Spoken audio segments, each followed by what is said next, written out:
Hedduun keessan Toomaas Edison eenyu akka ta'e ni beektu jedheen yaada. Eeyyan inni lammii biyya Ameerikaa kalaqoota hedduu addunyaadhaaf gumaache keessaa isa tokko yoo ta'u, hedduminaan garuu kalaqa ampuuliitii fi humna elektirikaa wal qabateen beekama. Bara jireenya isaa keessatti kalaqoota gurguddoo bu'uura jijjiirama addunyaa ta'an hedduu isaa kalaqee addunyaaf gumaachee darbeera. Kana hunda kan dubbadheef seenaa gabaabduu takka tan Toomaas Edison waliin wal qabattee fi barumsa guddaa irraa argachuu dandeenya jedhee yaada takka isiniif dhiyeessuufi. Eeyyan Toomaas Edison yeroo barnoota sadarkaa tokkoffaa barataa turetti barsiisaan tokko barreeffama waraqaa irratti barreessee maatii kan keetitti kenni jedhee itti kenne. Innis waraqaticha qabatee galee harmee isaatti kenne. Harmeen isaas waraqaticha irraa fuutee dubbistee wanti achirratti barreeffame hedduu waan gaddisiiseef akka malee gadditee boo'uu eegalte. Toomaas Edisonis maal taate barreeffamni maal jedha jedhee gaafate. Isheenis akkana jettee deebisteef, ilmi kan kee hedduu cimaadha. Manni barumsaa kun isa hin madaalu. Barsiisonni mana barumsaa keenyatti barsiisanis gahumsa gahaa isa barsiisuu danda'u waan hin qabneef ammaan booda ofuma keetii manatti barsiisi jedhe jettee ilma isiitti himte. Akkuma jette ilma isii kutannoo guddaadhaan of kennitee manatti barsiisuu eegalte.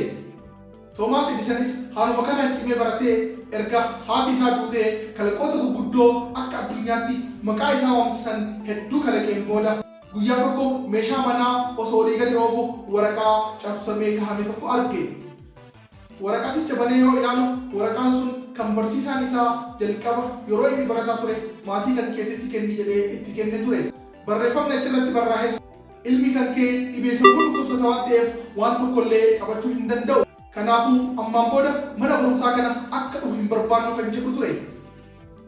Toomaas Edisonis waan haati isaa bara dheeraan dura isaaf taate guyyaa sana hubatee seenaa isaa keessatti akkana jedhee barreesse.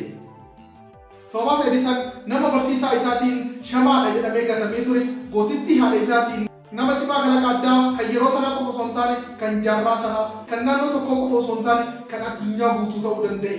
Eeyyan jechoonni namoonni dantaa hin qabne siin jedhan akka ibootti si waraabuu danda'a. Garuu arrabni beektota madaa kan kee qoorsee dhibee kan kee siif fayyisa. Eeyyan hundi keenyayyuu seenaa kana sirriitti hubannee jechoonni afaan keenyaa bahan hamilee namootaa tuqee of duuba deebisuu akka danda'u hubannee of eeggannoo guddaa gochuu qabna. Eeyyan abbaa yookaan haadha ijoollee ta'uu dandeessa. Jechoota akkamii itti himaa guddisaa jirta? Yookiin immoo barsiisaa ta'uu dandeessa. Barattoota tantee hamilee akkamiitiin barsiisaa jirta? Barattoota tanteetiin maal jetta? Keessattuu barattootaa fi ilmaan raawwiin isaanii hedduu gadi bu'ee xiyyeeffannoo addaa barbaadu. Namoonni hedduun jechoota akkanaa fayyadamu. Daa'imni kun kan waan tokkollee hin dhageenye duudaa, kan waan tokkollee hin beekne dadhabaa, kan waan tokkollee hin hubanne doofaa.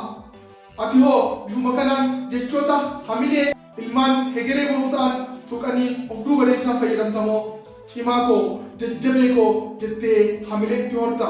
Eeyyan jechoonni ati akkuma salphatti fayyadamtu jiruu namootaa miidhuufis ta'ee jijjiirama guddaa fiduudhaaf gatii guddaa qaba waan ta'eef jechoota afaan keetii bahaniif xiyyeeffannaa guddaa kenni.